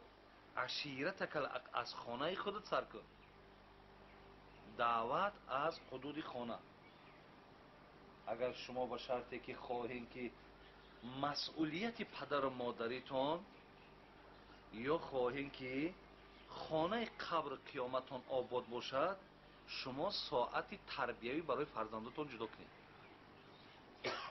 خانه اگه بچه داری، دختر داری، نبیره داری، هم اکششینونو همچون معلم از یک لو به شوهر شد در بابی کدام لازم در کار مسئله، شوهردار شد در بابی احترام شوهر، احترام خسور، خوشتامند خانواده شوهر. خب بچه‌هایی که هستند در بابی نماز، دخترها را از بابی زنا، از بابی بیعفتی، هر کدام شد در هر موضوع فهمانیده تا همین مسئولیتی خیلی وزین از گردنتون دور کنید. از اینجا خیستن فقط به یک خوردن شوربا و خوردن میوگی خطی شما خدا را شکر گفتن نبرای، بلکه از همه چیز مهم لازم انا همین نشستی ما و همین آن مسئله های دینیه که در بین ما و شما گفته شد، این مهمتر و بالاتر.